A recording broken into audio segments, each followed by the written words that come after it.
YG경제연구소 차영수 소장과 함께하겠습니다. 어서 오세요. 안녕하십니까? 네, 안녕하십니까?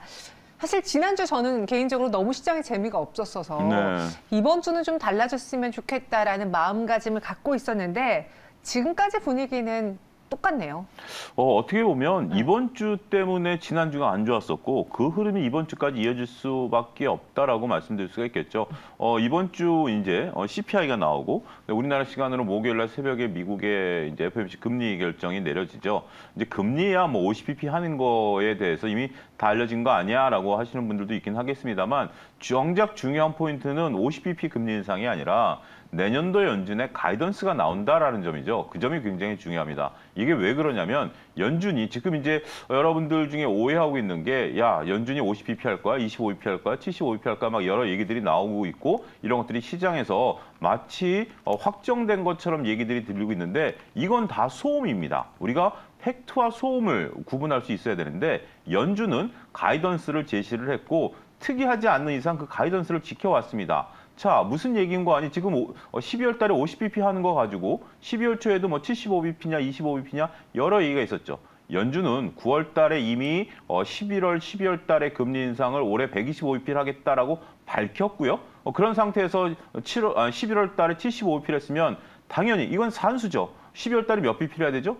50bp를 하는 겁니다. 가이던스에서 크게 벗어나지 않으면. 근데 지금 뭐 고용지표라든지 이번에 주말에 나온 PPI 같은 경우 가이던스 내에서 움직이고 있거든요. 그런데 제가 왜 이렇게 말씀드리냐면 내년도의 금리 목표치, 소위 터미널 금리 목표치는 4.6입니다. 올해 4.4였었고요.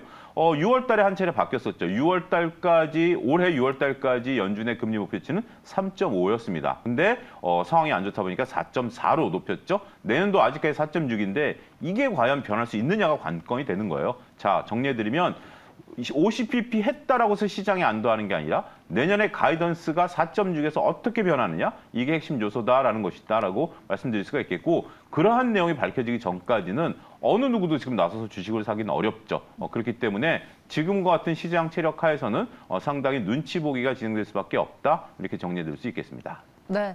근데 이런 눈치 보기 시장 안에서 좀 눈에 띄는 게 말씀해 주신 것처럼 지난주 가 하락했던 이유는 이번 주 때문이고 그래서 이번 주도 좀 비슷하게 흘러가는 것 같다라고 하셨잖아요. 그 안에 테마라던가 섹터도 좀 똑같은 모양새거든요. 그렇죠. 오늘 장에도 뭐 엔터라던가 콘텐츠주들이 상승세를 보여주면서 지난주에 못 사서 아쉬웠던 분들은 배가 좀 더 저처럼 쓰는 상황이에요. 과연 우리가 오늘 봐야 될 리포트는 무엇일지 그와 관련된 종목이거든요. 첫 번째 종목 CJ CGV로 들어가 보겠습니다.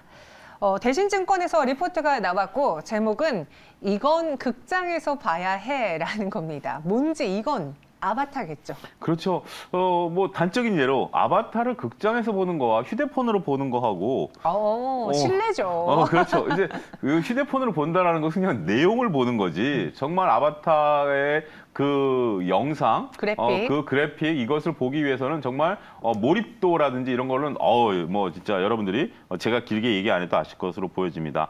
일단 이제 12월 이번 주죠. 수요일 날 아바타가 개봉을 합니다. 여기에 따른 지금 관련주들의 움직임이 지난주부터 있었는데요. 뭐 심지어 메타버스 관련주들까지 움직인다라는 거죠. 이미 아바타가 공개되는 거랑 우리나라 메타버스랑 무슨 관계가 있느냐라는 부분에 대해서는 저는 드린 말씀은 없습니다만 어쨌든 CJ CGV라든지 극장 이제 CJ CGV는 이제 갖고 있고 그다음에 이제 롯데 시네마를 갖고 있는 극장이라든지 뭐 관련주라든지 이런 것들이 동반해서 움직인다라는 거죠.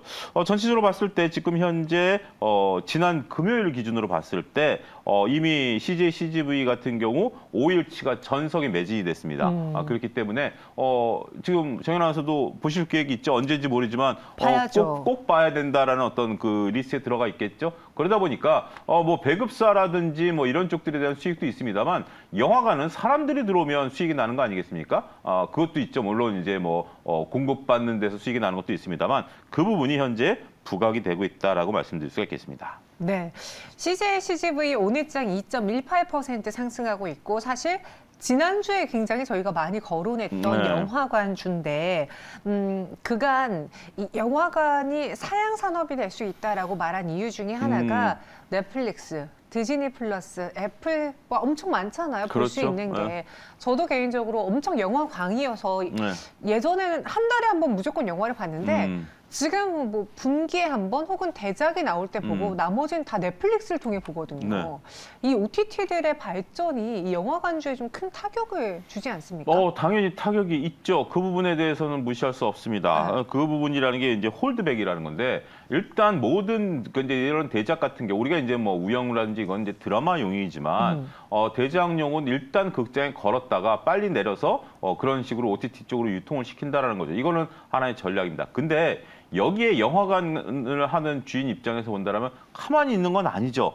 두 가지 전략을 좀 잘 쓰고 있다라는 겁니다. 첫 번째는 고급합니다. 특별관이라는 게 이제 만들어졌고요. 뭐 IMAX라든지 4D라든지 이런 식으로 해서 2만 원대에서 제가 깜짝 놀랐던 게 올 가을에 가족과 함께 이 영화관을 이제 그냥 무심코 클릭을 했는데 45,000원짜리 좌석이 클릭이 됐어요. 두 명을 끊으니까 그건 2인석이에요. 2인석 9만 원이더라고요. 근데 한번 그래서 제가 이제 뭐 인터넷에서 보니까 굉장히 호평이 좋습니다. 그래서 정연 아나운서가 얘기하신 것처럼 자주 갈 때는 그게 부담이 되지만 네. 저처럼 연중 행사를 하는 사람한테는 상당히 저는 그 정도 쓸 용의가 있다라는 거죠. 특히 이제 많은 분들이 이제 단순히 영화를 수량으로 소모하는 게 아니라 보통 우리가 이제 뭐 그냥 뭐 액션 영화 같은 경우는 예를 들자면 뭐 휴대폰으로 볼 수 있다 하더라도 이런 대작 같은 경우는 극장에서 봐줘야 되죠. 그럴 때 어차피 가는 거 내가 조금 문화생활을 즐기자라는 개념에 있어서 상당히 적응을 잘하고 있다는 거죠. 그래서 평균 판매 가격이 높아가고 있고 이런 것들을 이제 하고 있는 거죠. 뭐 CGV 같은 경우는 식사 제공하는 그런 프로그램도 있지 않습니까? 맞아요. 그렇기 때문에 근데 더군다나 45,000원짜리도 간식을 제공하고 프라이빗 좌석을 제공한다는 측면에 있어서는 그다지 비싸다는 느낌은 안 들어요. 자, 이게 인식이 바뀐 거죠. 두 번째는 대작들이 나온다라는 거죠. 이게 이제 단순하게 웬만해가지고는 이제 이 관객들의 요구에 부응하지 못한다라는 거죠. 문득 그 생각이 듭니다. 제가 이제 주말에 그 유튜브를 보다 보니까 007 영화가 이제 저는 이제 걸려서 이제 봤는데 옛날에 007 영화 뭐 5, 6 이럴 거예요. 근데 지금 보면 참 그 액션이라는 게 네. 굉장히 좀 어떻게 보면 조잡하다? 근데 그게 이제 1970년대, 80년대엔 최고의 액션이었겠죠. 근데 이제 007 시리즈가 더 이상 안 나오는 이유 중에 하나가 이제 더 이상 웬만한 액션 가지고는 관객들의 눈높이를 못 맞춘다라는 거 아니겠습니까? 근데 그런 부분에 있어서 지금 이제 다양한 아바타라든지 아니면 뭐 아바타가 아니더라도 이번에 지금 그 나올 것이 영웅이라는 우리 그 안중근 의사 얘기도 있고요. 그다음에 뭐 인디아나 존스 5, 그다음에 미션 임파서블 7, 그다음에 뭐 여러 가지 이런 대작들이 나오고 있다라는 측면에 있어서는 상당히 앞으로도 이런 호응도가 이끌어낼 가능성이 있다라는 거죠. 이런 식이 된다라면 전반적으로 여행은 나름 여행이 아니라 그 영화관은 틈새 시장에 있어서의 이 부분을 유지할 수 있다. 그리고 지금 이제 그 극장 수를 줄이고 네. 고급화하고 있기 때문에 이 부분도 중요한 포인트가 아니겠나 싶습니다. 네, 차 소장님이 이제 이번 달 그리고 내년에 나오게 될 주요 영화들을 소개해 네. 주셨는데 마블 편은 아니신가 봐요. 저는 딱 이 주요 개봉작을 보고서는 눈에 띄었던 리스트가 뭐였냐면 이 아바타 이어서 캡틴 마블 2. 이게 마블 시리즈구나. 네. 예. 그다음에 아쿠아맨 2. 요거는 이제 저와 같은 마블 영화를 좋아하는 분들에게 같은 장르예요? 약간 디즈니 쪽, 마블 쪽 이쪽이거든요. 이 캡틴 마블 2에 그 마동석 씨 나오는 건가요? 마블 1에 나왔었나요? 아니요, 거기 아니에요. 다른 거예요. 다른 건가요? 네. 예. 근데 캡틴 마블은 일단 그 마블 시리즈에 있어서 가장 최우선 봐야 되는 그 내용이다 보니까 요게 이제 주요 개봉작들이 내년에 있어서 요런 것들은 넷플릭스 같은 OTT가 아닌 극장에서 봐야 된다라는 거예요. 아쿠아맨 2는 또 DC 코믹스라고 하는데 그러니까 이건 어떻게 보면 시리즈물이기 때문에 이걸 한번 이 생태계에 들어가면 무조건 나와요. 봐줘야 되는 그런 거네요. 이 세계관에 빠지신 분들은 그러니까 무조건 보셔야 돼요. 그래야 되는. 그러면 이거 굉장히 충성도가 높은. 그러니까 이제 우리 투자자 입장에서 보면 충성도 높은 영화가 개봉이 되는 거예요. 그러니까 이제 예를 들어서 저 같은 이제 만약에 모른다라면 이 마블 2를 보기 위해서 마블 1도 봐줘야 이게 시리즈가 이해가 되는 거. 그렇죠. 이런 개념으로 봐야 되겠죠. 그렇죠. 예. 네. 옛날에 매트릭스 생태계처럼. 예.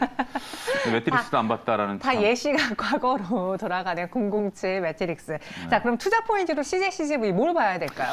예. 지금 이제 아무래도 이런 것들을 이제 우리가 이제 미래도 예측하지만 이게 코로나와 또 연관이 있는 거니까 코로나 이전과 비교해 보는 게 가장 좋겠죠. 네. 3페이지에 나와 있는 실적 전망치를 보도록 하겠습니다. 요즘 굉장히 증권사 리포트들이 우리가 방송을 시작하기 이전과 질이 좀 달라졌다. 포인트들을 잘 찍어낸다라고 봅니다. 자, 오른쪽을 보게 된다면 현재 지금 이제 관객 수가 늘어난다라는 것보다는 그 밑에 칸에는 19년 대비라는 것을 좀 보셔야 될 것 같습니다. 성장률인데요. 현재 지금 2021년 성장률은 낮습니다만 2022년서부터 성장률이 좀 올라간다라고 보는 거죠. 내년에 성장률이 60% 이상, 그러니까 그 19년 대비 그 정도까지 올라올 것으로 보는 거죠. 아무래도 19년 이후부터 뭐 OTT라든지 이런 서비스들이 강화됐기 때문에 그때까지 올라오기는 쉽지는 않을 수도 있습니다만 나름대로 상당 부분 선방하고 있다라는 거죠. 근데 중요한 것은 관객 수가 아니라 ATP입니다. 이게 평균 판매 가격인데요. 벌써 그 관객 수는 줄었다 하더라도 2019년 대비 올해 약 120% 높은 가격이에요. 그러니까 그때 당시에 19년도에 10,000원 정도 했나요? 한 8, 9,000원 했나요? 근데 지금은 이제 그 관객 수가 평균 단가가 늘어나다 보니까 이런 부분들이 된다는 거죠. 전반적으로 봤을 때 올해까지는 OP 마진이라든지 이런 것들이 마이너스를 나타낼 것으로 보여지는데 빨간색으로 이제 가로돼 있죠. 여러분들이 이런 표에서 보셔야 될 게 지금 빨간색으로 다행히 표시가 돼 있습니다만 가로가 돼 있는 건 이제 마이너스입니다. 왜 마이너스 표시를 안 하고 가로를 하냐면 이게 인쇄 같은 경우 잘못될 오류가 있기 때문에 네. 마이너스는 가로를 표시한다는 걸 이참에 좀 알아두시고요. 내년부터 이익이 나기 시작합니다. 저는 이게 굉장히 중요하다라고 봐요. 어떤 기업이든지 이익을 창출하지 못하면 의미가 없는데 이게 이제 제로 베이스에서 이익을 나기 시작했다라고 본다라면 지금 단기간에 급등한 면은 없지 않아 있습니다만 장기 성장성은 갖고 있다 이렇게 말씀드릴 수가 있겠습니다. 네. 그럼 이 CGV 지금 뭔가 분위기를 탄 건 맞아요. 네. 그리고 만약 여기서 아바타 2가 정말 역대 성적을 내놓게 된다면은 내년의 기대작들까지 그 기대가 이어지면서 주가 우상향할 수도 있거든요. 투자 포인트로 봤습니다. 이 리포트 믿어봐도 괜찮을지요? 예, 상당히 이제 우리가 봐야 될 핵심들을 찍어냈다라는 측면에서 믿어보자 이렇게 말씀드릴 수가 있겠습니다. 네, 이건 극장에서 봐야 해라는 대신증권의 리포트였습니다. 핸드폰이 극장의 감동을 대체하기 어렵다라는 한 줄 평으로 마무리해 보겠고요. 이어서 두 번째는 전혀 다른 섹터입니다. TYM을 한번 볼게요. 농슬라라는 이야기를 또 불러일으켰던 기계주 중에 하나죠. 북미 농기계 수요 증가에 따른 수혜가 기대된다라는 리포트 유진투자증권에서 나왔습니다. 북미향이라고 콕 집은 이유가 있을까요? 북미 매출이 많습니다. 전체적으로 이제 이게 원래 시작 같은 경우는 이제 담배 필터를 만들다가 73년서부터 농기계 쪽에 이제 들어가면서 더군다나 이제 16년도에 회사를 인수하면서 농기계 쪽으로 이제 진출을 한 그런 회사입니다. 근데 이제 농기계 사업부가 이제 95%니까 이제 담배 필터를 영위한다라고 굳이 얘기할 필요는 없는 그런 상황이 된 거죠. 자, 그런 부분들인데 농기계 쪽에서 북미향 매출이 굉장히 높습니다. 지금 현재 전체적인 매출 중에 북미향 매출이 한 50% 정도 돼요. 그렇기 때문에 이쪽에 이제 진출한다라는 거. 여러분들 미국 같은 경우 지금 보면 미국 옥수수 밭에서 사람을 길을 못 찾는 그런 상황 아십니까? 몰라요. 그러니까 이제 옥수수 밭에 이제 예를 들어서 장난을 치다가 나 잡아봐라 하고 뛰어들었다가 동서남북을 모르고 거기는 거기 그냥 지평선이 끝까지 보이는 거니까. 광활하다 보니까. 이제 네. 이거는 기계가 없으면 안 되는 거죠. 그래서 이제 이런 기계가 사람을 한다라는 것은 불가능하기 때문에 이 기계가 들어가는 부분들인데 수출 비중이 굉장히 많이 늘어나고 있습니다. 2020년서부터 각각 30% 이상 급성장하면서 수출 비중이 현재 지금 59%까지 올라와 있고 더군다나 미국의 조지아주 같은 경우는 이제 남부에 위치하고 있죠. 4,000평 규모의 설비 투자를 해서 2024년서부터 연간 5만 대의 트랙터를 생산할 계획을 갖고 있다라는 측면에 있어서 상당히 규치가 주목된다 이렇게 말씀드릴 수가 있겠습니다. 네. 그리고 이 TYM이요, 보니까 국내 최초로 자율주행 트랙터를 개발하기도 했어요. 네. 그러니까 예전에 우리가 농업과 관련된 거는 1차, 2차 산업, 1차 산업이라고 생각할 수 있잖아요. 네. 근데 이 산업도 발전하고 있는 게 보이는데 TYM은 그런 데 있어서 뭔가 좀 선두자적 역할을 하고 있나요? 이게 자율주행과 관련된 것들이 이게 자동차와는 다릅니다. 네. 지금 뭐 자동차 같은 경우 시내 주행하는 데 있어서 수많은 데이터가 누적되는 기간이, 물리적인 기간이 필요해요. 왜 그러냐면 다양한 환경에서 이런 것들이 데이터가 누적이 돼야 되기 때문에 데이터가 발전하신다라고 생각하시면 안 됩니다. 일단은 누적된 것을 활용하는 게 발전되는 거지, 제가 볼 때는 최소한 몇 년은 걸려요. 각각의 경우를 다 해야 되겠. 근데 이제 농기계는 그렇게 어렵지가 않죠. 경우의 수가 뭐 몇 가지, 동물이 뛰어든다라든지, 물론 사람이 뛰어들 수도 있긴 하겠습니다만 그냥 평지에서 운행하는 부분들이고, 더군다나 이게 완전히 해놓고 기계 돌리는 사람이 핸드폰 보고 있는 건 아닐 거거든요. 옆에서 오토매틱 같은 그렇게 어떻게 보면 우리가 UAM 날리듯이 이런 정도의 규모로 본다라면 이거는 굉장히 타당하다라고 보는 거죠. 그 부분에 있어서 굉장히 선도적인 역할을 하고 있다라는 것도 추가적인 부분, 그러니까 인건비를 아낀다라는 부분에 있어서는 굉장히 고무적이다라고 말씀드릴 수가 있겠습니다. 아, 그렇네요. 이렇게 또 인건비를 아낄 수 있겠네요. 미국 같은 경우는, 우리 같은 경우 이제 농사 지을 때 트랙터가 한 대 움직이지만 네. 미국은 수십 대가 동시에 움직이거든요. 그거를 뭐 몇 명이서 관리한다라고 하면 이해가 달라지는 거죠. 그렇죠. 그거 봤어요. 그 위에서 농약을 뿌리는 건지 모르겠는데 우리는 이렇게 일일이 뿌리잖아요. 근데 거기 워낙 넓어서 무슨 뭐 경비행기 같은 걸로 쫙 그러니까 뿌리거든요. 그런 것도 있지만 보통 이제 옥수수밭을 수수할 때 네. 한 대가 가고 바로 뒤가 따라가면서 계속해서 이제 가는 거죠. 한꺼번에 쫙 밀고 가는 거죠.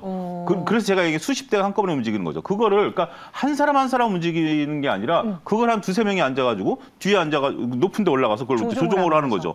그런 개념으로 보면 상당히 좋다라고 말씀드릴 수 있겠습니다. 기술력도 있고 그만큼 수요도 넘쳐납니다. 투자 아이디어로는 뭘 볼지, 이 리포트 믿어봐도 괜찮을지 쭉 이야기해 주실까요? 예, 빠르게 보겠습니다. 3페이지에 있는 도표를 보게 된다라면 전반적으로 매출액 증가율이 굉장히 높을 것으로 보입니다. 올해 이제 굉장히 많이 급성장을 했어요. 아무래도 우크라이나 사태 때문에 농기계 쪽이 이제 늘었는데 내년에도 계속해서 매출액 성장이 있을 것으로 보여지고 있고, 특히 이제 농기계 사업부 같은 필터 사업부 같은 경우는 뭐 그렇게 드라마틱하게 늘어나지 않는다 하더라도 내년도 농기계 사업부는 한 10% 정도 성장할 수 있을 것으로 보여집니다. 중요한 것은 하단 쪽에 보면 영업이익률이 나타나고 있는데 올해 예상 영업이익, 그러니까 작년 예상 이익률은 작년 확정 이익률은 4%인데 올해 예상 이익률이 10%로 올라왔고 내년에 10% 유지된다는 거. 자, 제가 여러분들이 강조드리는 게 뭐죠? 매출이 늘어나는데 영업이익률이 늘어난다? 이거는 뭐 땡큐다라고 말씀을 드린 적이 있는데 이러한 모습이 TYM에서 드러나고 있다. 자,